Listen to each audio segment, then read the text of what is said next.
might have asked yourself at one point in time, how do you stay spiritual and grounded in the midst of turmoil, right? It could be personal turmoil, it could be sociological turmoil, political turmoil. Like, how do we as spiritual people, or even just as humans, stay grounded, stay loving, stay in a zone that will create a positive impact when we ourselves in the midst of political turmoil, of external turmoil? It doesn't have to be political.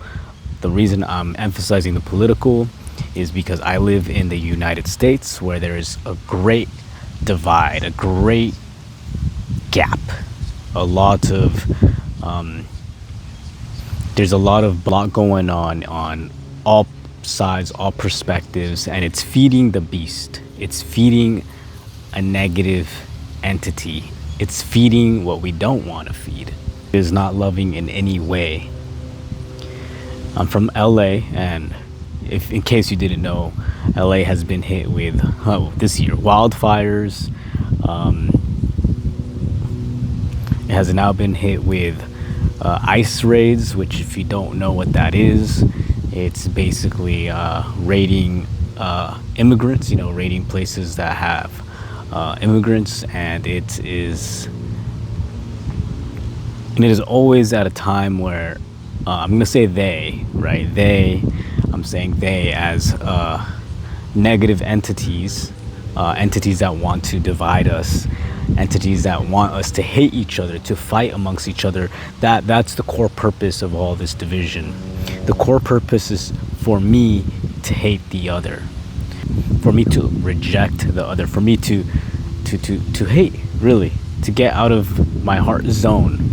Thankfully, there are two ways that I have thought of, or have come to me, that it didn't come directly from my brain, but that I've solidified, that will help any person in this case to really discern, to help with the discernment, because it is very difficult, especially when it's triggering memories, triggering feelings, triggering very, very human, very fear-based realities. And the thing is, we do not want to feed the fear-based reality, and I'll go into why. I'm not dismissing anybody's experience, because these are very real. These are external realities being imposed upon us, and I'll go into why. There's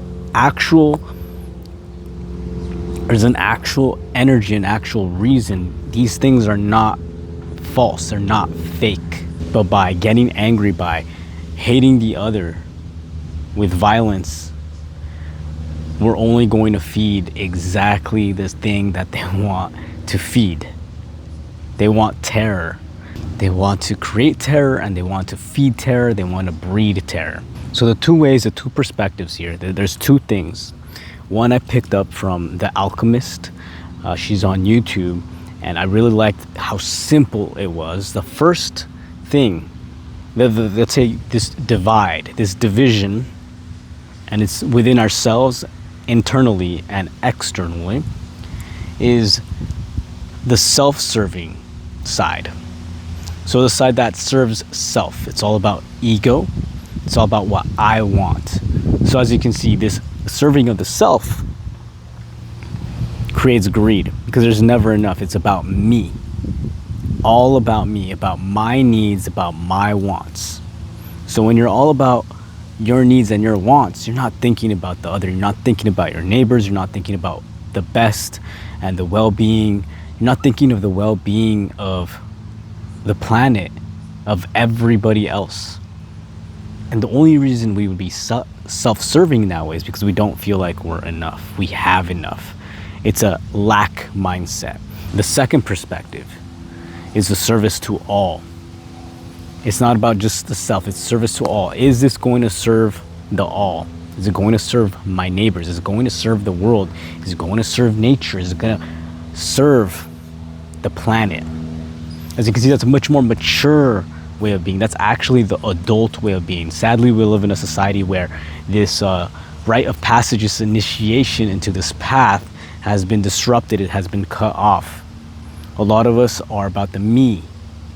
I was there. Sometimes I still catch myself because that's a dominant paradigm. It's about me, me, me. My needs, my wants versus the service to all, which ironically is service to self. When we serve the all, we are serving ourselves. Because really think about it, when we just consume, and we hear about it all the time, right? When we just serve ourselves, it's hollow, right? Those people are never happy. They always want more. They could be millionaires, billionaires. It doesn't matter how much they have. It's a chasm they have inside within themselves. It's an abyss that you just keep feeding and it will never be filled. While service to all is whole. It's serving the whole. So by serving the whole, you are serving self. Because you are the whole. It is fulfilling. It creates wholeness in self and in everybody else. The other perspective that is related to this is there's something called thought forms, tulpas, shaman in the Toltec way. Shaman with a C, not shaman. Shaman, they're different. And I'll go into what a thought form is in a little bit. But the main thing you have to think about is this thought form. Is this thing I'm thinking about and feeling and serving, really, what I'm serving, is it life devouring? Is it life devouring? Or is it life giving? So we can split it up very simply. Is this serving self or serving all? Is this life devouring or is this life giving? You can see the connection there. And it puts so much into perspective of what I'm doing. Is the way I'm answering this person life giving or life devouring? And this isn't to say that I'm perfect, right? I'm always choosing the life giving. No, I forget. Unconsciousness comes through. I mess up all the time. We are human. We're here to learn that. But when I remember, and then this becomes a practice to remember, wait, is the path I'm walking, is what I'm doing, are the actions I'm taking life giving or life devouring? Is it life affirming or is it life taking? So when you're angry and you want to lash out, and I'm saying myself, when I want to lash out to someone, I see something I do not like and I want to talk to them and tell them what's up. I could tell them in such an aggressive way, in a violent way, in a way that would create shame within them. But if I think, is that life-giving? Is it life-devouring? And if I'm honest with myself, genuinely honest with myself, I'll say that is life-devouring. I'm giving something to someone that is of a negative energy, a negative intention. I want them to feel this negative way. It's life-devouring. It's a little complicated because sometimes shame, negative emotion is necessary for evolution. I'm not saying it's not. It's a part of, as above, so below. There's negative, there's positive. But when it comes to choice and choosing, wouldn't you rather choose a life-giving? Perhaps, maybe you don't have to be like, oh, what you're doing is perfect, don't worry about it. But you can be like, hey, let's think about it this way. What about this perspective? And you do as much as you can to that point, to get that point across. It could work, it might not work, but oftentimes I notice this life-giving perspective creates miracles, creates understanding. As for thought forms, because I brought it up, so thought forms, it's a very esoteric term, it's an esoteric concept, and by esoteric I mean like occult. It was created by the Theosophists, but it's been around for a long time, even before the Theosophical Society. The shamans, the Toltec shamans, talked about the many cultures across, many cultures, many ancient civilizations that had shamanistic practice, animalistic practice, knew about this concept. But a thought form is basically an entity we create through energy. So we give it enough energy, we feed it energy, and it creates a real thing because our energy is real, our intention is real. So we We feed our intention into something. So there's life devouring and life giving thought forms. And oftentimes they are parasitic in nature. Sometimes you might wonder why do I have this negative like cloud over me? Like it's stuck to me. And oftentimes because we're feeding a thought form and we don't even know we're feeding a thought form. Now there's different kinds of thought forms. There's tulpas. Tulpas are personal thought forms we've made. We've meditated or prayed, or we've poured a lot of energy into something, and sometimes that could be an imaginary friend. A tulpa is also autonomous. I don't have personal experience, at least conscious personal experience with creating tulpas, but there you can look it up and see what others have experienced or what others have to say about the tulpas. It's tulpas. There's servitore. I don't know if I'm pronouncing that correctly, but different from tulpas, they are not autonomous. So you could create a tulpa, like a sort of avatar in a way. That's not the correct. It's like an entity, but it has its own personality. It has its own free will. It's its own thing. While a servitore is something. It's almost like a servitore is for serving self. And I'm not gonna go too much into it because honestly, like that's irrelevant here. The bigger thought form is an egregore. An egregore is a thought form created from multiple people. It's created from the collective. So we have tulpas and servitore, which are personal. We've poured our energy into those. Now we have an egregore. An egregore is collective in nature. So a corporation, a brand, a meme, nations are egregore. So many people have bought into that, you could say, dream, into that thought form, that it becomes real. It has a life of its own. We can even go as far as saying deities are egregore. You know, the more people worship a deity, the more power that has, right? It's an egregore. Yeah, you can pass away. I can pass away tomorrow, and the U.S. would continue. Those deities would continue. These thought forms are alive. So the more we pour into them, the more alive they become. Now, do you understand? There's negative and positive egregore. There's negative and positive thought forms. So when we pour thought form, so what we pour into thought form, that we're creating more and more. And this is where I'm tying it back. There are powers that be negative wants to create negative, right? So negative thought forms, negative egregore, they feed off fear. They feed off betrayal. They feed off hatred. And think about how that feels in your body, right? It doesn't feel good. It does not feel good. Yet we pour energy into these egregore, into these thought forms. So during political turmoil, let's say during what I'm describing is happening in LA, it is creating so much negative energy. And that is exactly what they want. They want to feed that. And it's coming from all sides, not just people who are in fear, but there's people who are disgusted, who want violence against people. There are people who are justifying it, but that is also feeding that negative beast. So this is a question, which thought form do you want to feed? Because we can choose to keep feeding that negative thought form and do exactly its bidding. That is what it wants to create. Or we could choose to feed a positive thought form. And you might be thinking, how do you do that? That sounds no. And you might be getting mad at me. Trust me, like there's so many thoughts, there's a lot personally that I have to go through myself, because trust me, it is not easy. It is my people. I see it. I see it in my neighbors. I see it in my friends, family. Like it's hard. It's so hard. So here, the positive, feeding the positive is seeing the love. It's the compassion. It's the help. When I see someone passing out waters, when I see someone offering to get groceries for that person who is too afraid to get groceries, that is love. That is feeding the positive thought form.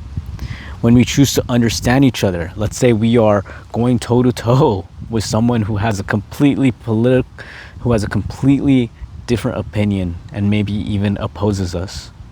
But we meet them with compassion. We meet them as much as we can with understanding. We're feeding a positive thought form.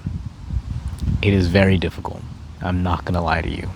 As a human, as someone who feels very deeply, who loves very deeply, it is not easy, because that is the button they're pushing. So even if, let's say, you can't do that. Let's say that's not in you, and let's not force something.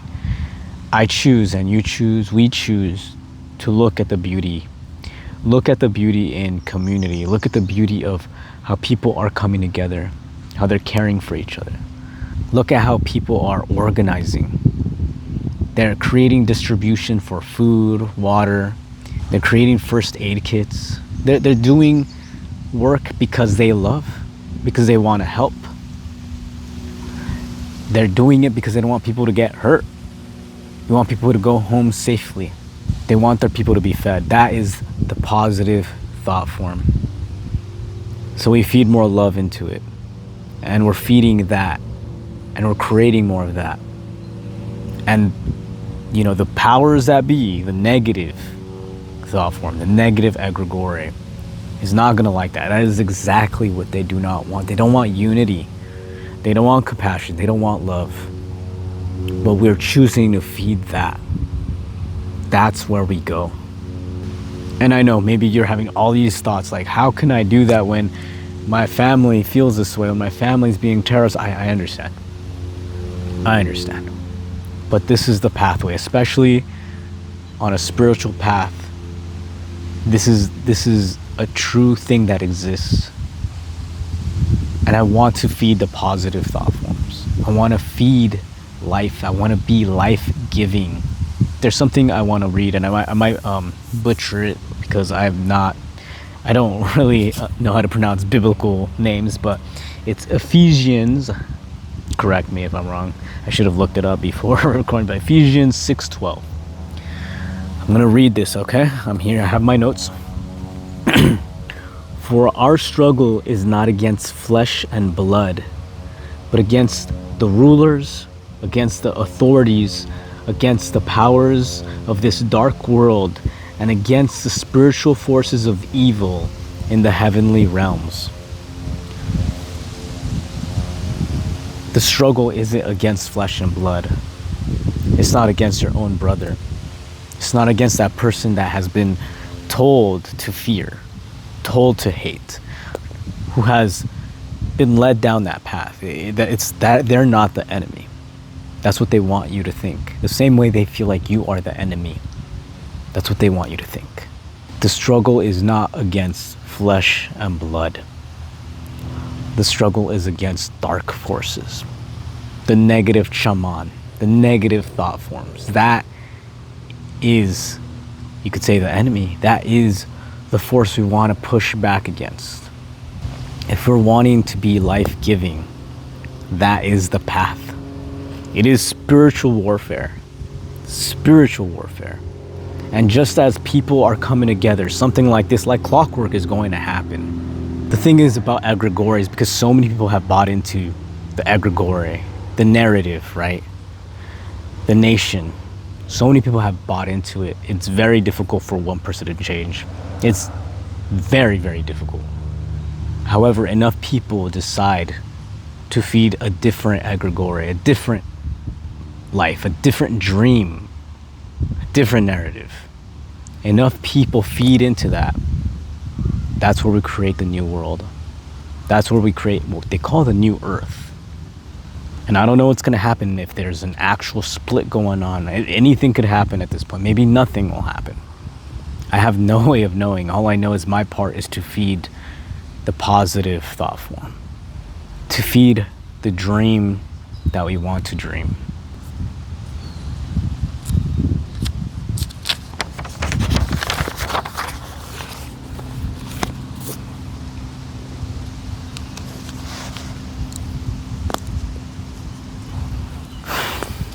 we can buy into a different thought form at any point.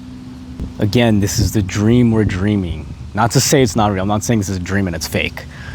This is like the Toltec way. You know, if you've read the Four Agreements, Don Miguel Ruiz, this is a dream. You don't have to buy into this dream. I'm not saying it's not real, because external reality is real. But we can change our subjective reality to feed what is life affirming, what is life giving. Love, understanding, compassion, those are the ones we want to choose. Those are the ones we want to feed as much as possible.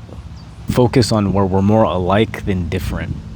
Focus on the acts of love and service. And if we get enough of us, we can make a change. At least within ourselves, we can make a change. But imagine enough of us can make a change externally. I read recently the 3.5% rule, which is a new concept to me. So 3.5% is basically where the tide changes of, like, if 3.5% of the population, let's say, revolutionizes, pushes back against the government or whatever it is they're pushing back against, that changes the tide. That's not a lot, right? 3.5%. So I don't know if that applies to this, if it's such a like steadfast rule, like if it's like a hard rule. I like to believe it is. If enough of us feed the positive, if enough of us can see through, I don't want to call it an illusion because it's not an illusion. Real people are getting hurt. Real people feel the way they feel. But if we're able to see through the game that they're playing, if we're able to see what they want us to feel, what they want us to do, we can make that change. We can create a different reality, at least for ourselves. We don't have to buy into this. The reason they're pushing back so hard is because we are waking up. It's because we are choosing something different, and this is the perfect way to split us apart again. In these moments, honestly, it's very important to have stillness, which is difficult when you feel like you have to do something, right? Like it's like internal screaming of like, what are you doing?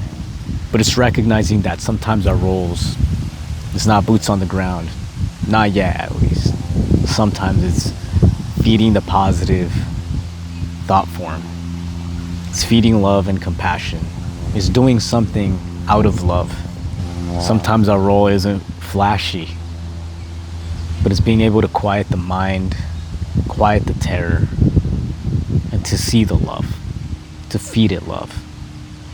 So I invite you to think about that. Even if you're not in the situation I am now, I'm sure there's a similar situation in your life. Maybe not political, maybe it is political, but you know, I feel like wherever you live, there's some political fuckery going on. There's some, you know, anywhere we're at, there's going to be the negative thought forms, the negative shaman, because that's the way of the world. There's negative and positive, and it lives in this balance.